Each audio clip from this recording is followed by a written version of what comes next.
ഞാൻ അജയ്, നീലമ്പേർ പടയണിയുടെ ഒരു സജീവ പ്രവർത്തകനാണ്. പടയണിയെക്കുറിച്ച് നിങ്ങളൊക്കെ ഇപ്പം കേട്ടിട്ടുണ്ടായിരിക്കും. ഇപ്പോൾ കേരളത്തിൻ്റെ, പ്രത്യേകിച്ച് മധ്യ കേരളത്തിൻ്റെ വളരെ പ്രാക്തനമായ ഒരു ഉത്സവമാണ് പടയണി എന്ന് പറയുന്നത്. മറ്റ് സ്ഥലങ്ങളിലെ പടയണിയിൽ നിന്ന് വളരെ വ്യത്യസ്തമാണ് നീലമ്പേർ പടയണി. കടമ്പനിട്ടയിലെയോ ഓതറയിലേക്ക് ചെന്ന് പടയണി കണ്ടിട്ട് നീലമ്പേർ പടയണി കാണുന്നവർ പലർക്കും തോന്നുന്നത് ഒരു പടയണി എന്ന് എങ്ങനെ ഇതിനെ വിളിക്കുന്നു എന്ന് തോന്നാറുണ്ട്. അതാണ് നീലമ്പേർ പടയണിയുടെ പ്രത്യേകതയും. ശരിക്കും നീലമ്പേർ പടയണി ഒരു കെട്ടുകാഴ്ചയാണ് നടത്തുന്നത്.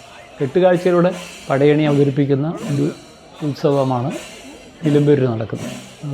കടമ്പനിട്ടയിലും ഓതറയൊക്കെയുള്ള സ്ഥലങ്ങളിൽ ചെന്ന് കഴിഞ്ഞാൽ അവിടെ പാള കൊണ്ടുള്ള പടയണി നടക്കുമ്പോൾ നീലമ്പേരിൽ അങ്ങനെ ആളുകൾ കോലം കെട്ടുന്ന ഒരു ചടങ്ങൊന്നുമില്ല. നീലമ്പേർ പടയണിക്ക് കെട്ടുകാഴ്ചകളെ കോലങ്ങളായി അവതരിപ്പിച്ചുകൊണ്ട് പടയണി അവതരിപ്പിക്കുന്നു. പക്ഷേ എന്തുകൊണ്ടാണ് നീലമ്പേർ പടയണി പടയണിയാണെന്ന് വിശേഷിപ്പിക്കുന്നതെന്ന് പറഞ്ഞാൽ, മറ്റ് സ്ഥലങ്ങളിലെല്ലാം നടക്കുന്ന പടയണിയുടെ അനുഷ്ഠാനപരമായ സ്വഭാവവിശേഷങ്ങളെല്ലാം നീലമ്പേർ പടയണിയിലും കാണാം.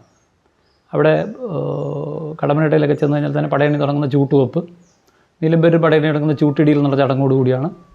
അങ്ങനെ പടയണിയുടെ ഈ പറയുന്ന അവതരിപ്പിക്കുന്ന രൂപങ്ങളെയൊക്കെ ഇവിടെ കോലമെന്ന് വിളിക്കും. അവിടെ കടമ്പനിട്ടയിലൊക്കെ ചെന്ന് കഴിഞ്ഞാൽ കോലങ്ങൾ കെട്ടിയാടുന്ന ആളുകളാണുള്ളത്.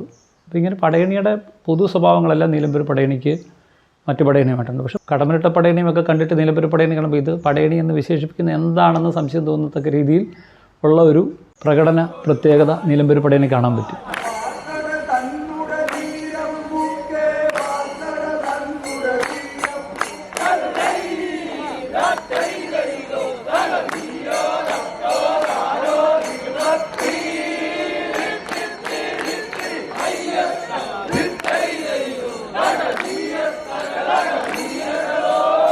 പടയണികളെല്ലാം തന്നെ ഞാൻ പറഞ്ഞല്ലോ വളരെ പ്രാക്തനമായ ഒരു ഉത്സവ സങ്കല്പമാണ് നമ്മുടെ.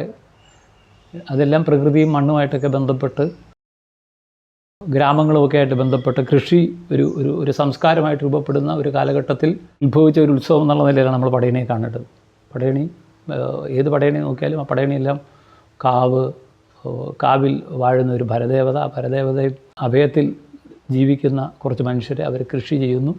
കാർഷിക ഉൽപ്പന്നങ്ങളോ അല്ലെങ്കിൽ കൃഷിയുമായി ബന്ധപ്പെട്ട് അവർക്ക് ലഭിക്കുന്ന വസ്തുക്കളോ ഉപയോഗിച്ചുകൊണ്ട് അവർ ആ ദേവതയ്ക്ക് പൂജ നടത്തുന്നു. അതാണ് പടയണി എന്ന് പറയുന്നത്. നീലമ്പേർ പടയണി ഉപയോഗിക്കുന്ന വസ്തുക്കൾ ഏതാണ്ടെല്ലാം തന്നെ ഈ നീർത്തടങ്ങളുമായിട്ട് ബന്ധപ്പെട്ട് നിൽക്കുന്നുണ്ട്. ഇപ്പോൾ ചെത്തി എന്ന് പറയുന്നത് ഒരു നീർത്തടങ്ങളിൽ ധാരാളമായി കാണപ്പെടുന്ന ഒരു ചെടിയാണ്. താമരയും നീർത്തടങ്ങളിൽ കാണപ്പെടുന്നതാണ്. അതുപോലെ തന്നെ വാഴ, ഇപ്പോൾ നമ്മുടെ ഒരു കാർഷിക വൈവിധ്യം, തെങ്ങോല, കമുകിൻ പാള, അങ്ങനെ ഏതാണ്ട് 16ഓളം വൈവിധ്യങ്ങളായ നമ്മുടെ പ്രകൃതി വിഭവങ്ങളെ ഉപയോഗിച്ചുകൊണ്ടാണ് പടയണി നടപ്പാക്കുന്നത്. അതിലൊരു വലിയ അളവ് സസ്യങ്ങളും നീർത്തടവുമായിട്ട് ബന്ധപ്പെട്ടാണ്. അപ്പോൾ അങ്ങനെ എല്ലാ പടയണിയും പോലെ നീലമ്പേർ പടയണിയും പ്രകൃതിയുമായിട്ട് ബന്ധപ്പെട്ടാണ്. അതിൻ്റെ ഒരു പ്രകടനമാണ് നീലമ്പേർ പടയണിയിൽ നമുക്ക് കാണാൻ പറ്റുന്നത്.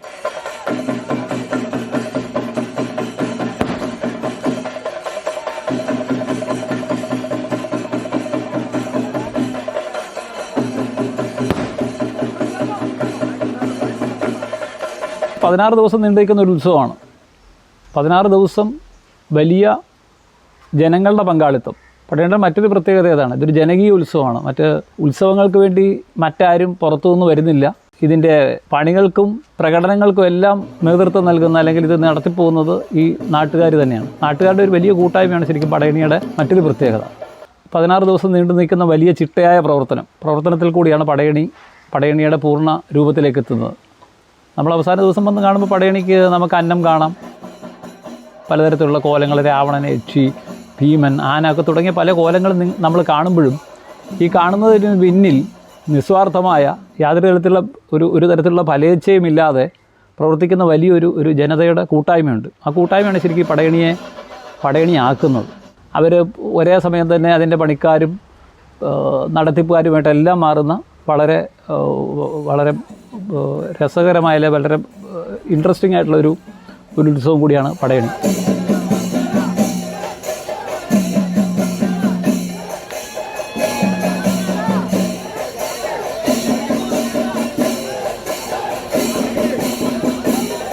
പതിനാറ് ദിവസം നീണ്ടു നിൽക്കുന്ന പടയണി എന്ന് ഞാൻ പറഞ്ഞു. പടയണി തുടങ്ങുന്നത് ഓണത്തിൻ്റെ പിറ്റേ ദിവസം അവിട്ടനാളിലാണ്. ചൂട്ടിടിയിലെന്ന് പറയുന്ന ചടങ്ങോടുകൂടി തുടങ്ങിയ ഈ പടയണി ഘട്ടം ഘട്ടമായിട്ട് പലതരത്തിലുള്ള ഘട്ടങ്ങൾ കടന്നിട്ടാണ് നമ്മൾ അവസാനം കടന്ന് വലിയ പടയണിയിലേക്ക് എത്തുന്നത്. ആദ്യത്തെ 4 ദിവസം ചൂട്ടുപടയണിയാണ്. ചൂട്ടുപടയണി എന്ന് പറഞ്ഞാൽ വെറും ഓല തീർത്ത് ചൂട്ടാക്കി നമ്മൾ പഴയകാലത്ത് ചൂട്ടുകറ്റ, ആ ചൂട്ടുകറ്റ ക്ഷേത്രത്തിൻ്റെ മുന്നിൽ കത്തിച്ച് പിടിക്കുന്ന ചടങ്ങാണ് ആദ്യത്തെ 4 ദിവസം നടക്കുന്നത് ചൂട്ടുപടയണി. ആ ചൂട്ടുപടയണിക്ക് ശേഷം 4-ാം ദിവസത്തോടുകൂടി പച്ച എന്ന് പറയുന്ന പനയുടെ ഒരു പച്ച നിറം പടയണിക്കളത്തിലെത്തും. അതോടുകൂടി ആ ഘട്ടം അവസാനിക്കുകയും പടയണി പുതിയൊരു ഒരു ഒരു ഒരു രൂപാന്തരത്തിലേക്ക് മാറുകയും ചെയ്യുകയാണ് ചെയ്യുന്നത്. ആ സമയത്ത് ഇലകളൊക്കെ ഉപയോഗിച്ചിട്ടുള്ള വളരെ ലളിതമായ ചില നിർമ്മിതികളാണ് പടയണിക്ക് പ്രദർശിപ്പിക്കുന്നത്. 5-ാം ദിവസം പൂമരം എന്ന് പറയും, തട്ടുകുട, പാറാവളയം, പൂങ്കുട എന്നൊക്കെ പറയുന്ന 5-ാം ദിവസം തൊട്ട് 8-ാം ദിവസം വരെ അവതരിപ്പിക്കും. ആ 8-ാം ദിവസം എത്തുമ്പോൾ അന്ന് പടയണിക്ക് പുതിയൊരു രൂപം കൂടെ കൈവരും. സാധാരണ എല്ലാ ദിവസവും നമ്മൾ പടയണി നടത്തുന്നത് നാട്ടിലുള്ള ആളുകളെല്ലാം കൂടെ കൂടിയിരുന്ന് ക്ഷേത്രത്തിൻ്റെ മുൻവശത്ത് എത്തുകയും മുൻവശത്ത് പ്രതീകാത്മകമായി അനുവാദം ചോദിക്കുക എന്നൊരു ചടങ്ങുണ്ട്. ക്ഷേത്രം ഭരണാധികാരി ക്ഷേത്ര നടയിൽ നിന്ന് ക്ഷേത്രത്തിന് മുമ്പിൽ തന്നെയുള്ള ചേരമാൻ പെരുമാളിൻ്റെ നടയിലെത്തി അനുവാദം ചോദിക്കുന്നൊരു ചടങ്ങുണ്ട്. ആ ചടങ്ങിന് ശേഷം കൂവി വിളിച്ചുകൊണ്ടാണ് ഈ കോലങ്ങളൊക്കെ ക്ഷേത്രത്തിൻ്റെ മുന്നിലേക്ക് എത്തിക്കുന്നത്. അങ്ങനെ ഒരു ചടങ്ങാണ് ഈ ആദ്യത്തെ 8 ദിവസം നടക്കുന്നതെങ്കിൽ 8-ാം ദിവസം പടയണിക്ക് നമ്മൾ ഇച്ചിരി വിശേഷപ്പെട്ട ഒരു പടയണിയായിരിക്കും അന്നത്തെ ദിവസം നടക്കുക. അതിന് ഞങ്ങൾ പറയുന്നത് കുടനിർത്തം എന്നാണ്. കുടനിർത്ത്. ഈ കുടനിർത്തം എന്ന് പറഞ്ഞാൽ ഈ 5-ാം ദിവസം മുതൽ 8-ാം ദിവസം വരെയുള്ള പടയണിയുടെ നിർമ്മിതികളെ പടയണിക്കളത്തിൽ ഒന്നിച്ച് അവതരിപ്പിക്കും. അതോടുകൂടി ആ അവതരണം അവസാനിക്കുകയാണ്. ആ വിഭവങ്ങൾ ഉപയോഗിച്ചുള്ള ആ പ്രകൃതി വസ്തുക്കൾ ഉപയോഗിച്ചുള്ള പടയണി അവിടെ അവസാനിക്കും. ആ 8-ാം ദിവസം പടയണിക്ക് ക്ഷേത്രത്തിന് ചുറ്റും മുന്നിൽ ആഴി കൂട്ടി ആ ആഴിക്ക് ചുറ്റും നിന്ന് ആളുകൾ നാടൻ നമ്മുടെ പുരാണത്തിൽ ഉള്ള ചില കഥകളുടെ ഏടുകൾ എടുത്തിട്ട് അതിൽ പാട്ടുകളാക്കി പാട്ട് അവതരിപ്പിച്ച് അതിനിടയിൽ ആളുകൾ ആഴിക്ക് ചുറ്റും നൃത്തം കളിക്കുകയൊക്കെ ചെയ്യുന്ന കുടംപൂജകളി എന്ന് പറയുന്ന ചടങ്ങ് നടക്കും. പിന്നെ തോത്താകളി എന്ന് പറഞ്ഞ് തോർത്തുപയോഗിച്ച് തോർത്തുപയോഗിച്ച് വീശി കളിക്കുന്ന തോത്താകളി എന്നൊരു ചടങ്ങുണ്ടാവും. പിന്നെ ഈ കോലങ്ങളൊക്കെ നമ്മുടെ കുട്ടനാടൻ വഞ്ചിപ്പാട്ട് ശൈലിയിലുള്ള പാട്ടുകളുമൊക്കെ ആയിട്ട് നടയിലെത്തിക്കുന്നതോടുകൂടി ആ കുടനൃത്തം എന്ന് പറയുന്ന ചടങ്ങ് നടക്കും.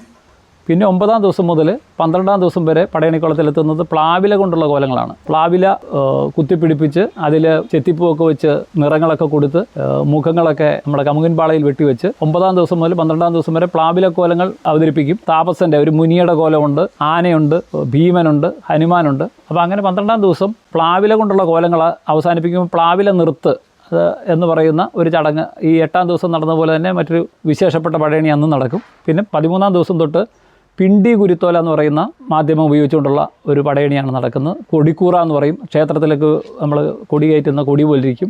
അത് വാഴപ്പുളയിലാണ് ഉണ്ടാക്കുന്നത്. അതിൻ്റെ അടുത്ത ദിവസം കാവൽ പിശ എന്നും പറഞ്ഞ് കുരുത്തോല കൊണ്ട് പടഞ്ഞ ഒരു പിശാച് രൂപം അവതരിപ്പിക്കും. 15-ാം ദിവസം അമ്പലക്കോട്ട. 16-ാം ദിവസം ഈ ക്ഷേത്രത്തിലെ പരദേവതയായ ഭഗവതിയുടെ വാഹനമായ സിംഹം. അങ്ങനെയാണ് പടയണിയുടെ ചടങ്ങുകൾ തീരുന്നത്. അപ്പോൾ 16-ാം ദിവസമാണ് പടയണി വിശേഷപ്പെട്ട രീതിയിലേക്ക് അന്നങ്ങളൊക്കെ ഒരുക്കി പടയണിക്കളത്തിലിരിക്കുന്നത്.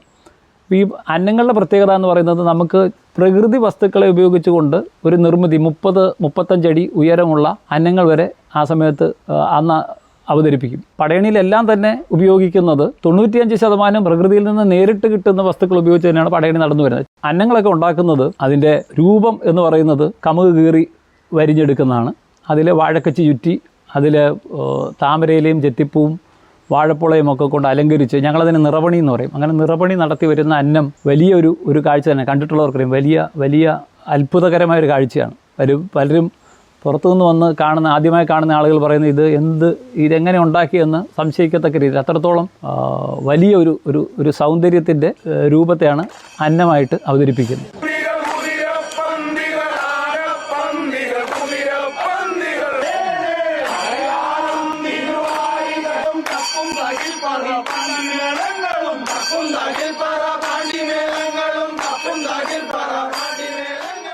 ഞാൻ നേരത്തെ പറഞ്ഞില്ല, നമ്മുടെ അന്നങ്ങളുടെ നിർമ്മിതിക്ക് വേണ്ടി താമര ഇലകൾ ആവശ്യമാണ്.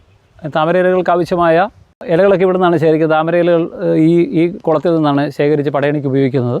നമ്മൾ പടയണിയിൽ കാണുന്ന ആഘോഷങ്ങൾക്കൊക്കെ അപ്പുറത്തേക്ക് ഒരു അനുഷ്ഠാനത്തിൻ്റെ തീവ്രമായ വശവും കൂടി കാണാൻ പറ്റും. പടയണി തുടങ്ങുന്നത് ഞാൻ പറഞ്ഞതുപോലെ ചൂട്ടിടിയിൽ എന്ന് പറയുന്ന ചടങ്ങാണ്. അത് ക്ഷേത്രത്തിനകത്തു നിന്ന് തൊണ്ടിൻ കനലുകളിൽ അഗ്നി സ്വീകരിച്ച് അത് ക്ഷേത്ര മുറ്റത്ത് സ്ഥാപിക്കുന്നതോടുകൂടിയാണ് പടയണി ചടങ്ങുകൾ ആരംഭിക്കുന്നത്. വിശ്വാസത്തിൻ്റെ ഭാഗമായി അത് ക്ഷേത്രത്തിനകത്തുള്ള ഭഗവതിയെ നാട്ടിലുള്ള ജനങ്ങളുടെ ഒപ്പം ആ പടയണിക്കളത്തിലേക്ക് കുടിയിരുത്തുന്നു എന്നതാണ്. അങ്ങനെ പടയണി 16 ദിവസങ്ങളിൽ അതിൻ്റെ ചടങ്ങുകൾക്ക് പൂർത്തീകരിക്കുമ്പോൾ 16-ാം ദിവസം അരിയും തിരിയും വെക്കുക എന്നുള്ള ഗൂഢമായ ഒരു ചടങ്ങ് കൂടി നടക്കാറുണ്ട്. അത് പൊതുജനങ്ങൾക്ക് കാണാൻ അനുവാദമില്ല, പൊതുജനങ്ങൾക്കല്ല ആർക്കും തന്നെ കാണാൻ അവകാശമില്ല. അത് ചെയ്യുന്ന ആൾക്ക് മാത്രമേ ഉള്ളൂ ആ പടയണിക്കളത്തിൽ ആ ചടങ്ങിൽ പങ്കെടുക്കാനുള്ള അധികാരവും അവകാശവും. അദ്ദേഹം 16 ദിവസവും പടയണി ദിവസങ്ങളിൽ കൃത്യമായ നോയമ്പ് നോറ്റ് ആ 16-ാം ദിവസം പടയണി ചടങ്ങുകൾക്കെല്ലാം ശേഷം പടയണി കളത്തിൽ നിന്ന് മുഴുവൻ ആളുകൾ ഒഴിഞ്ഞ് പടയണിക്കുളം പൂർണ്ണമായും ആളൊഴിഞ്ഞ് അന്ധകാരത്തിലാകുമ്പോൾ ക്ഷേത്രത്തിൻ്റെ സമീപത്തുള്ള ആൽത്തറയുടെ ചൂട്ടിൽ പ്രത്യേകമായ ചില കർമ്മങ്ങൾ നടത്തി പടയണിയുടെ പുറത്ത് നടക്കുന്ന ചടങ്ങുകൾ അവസാനിപ്പിച്ച് വീണ്ടും ആളുകളുടെ വിശ്വാസവും ആരാധനയുമൊക്കെ ക്ഷേത്രത്തിലേക്ക് തിരിച്ച് എത്തുന്ന ചടങ്ങോടുകൂടിയാണ് പടയണി അവസാനിക്കുന്നത്.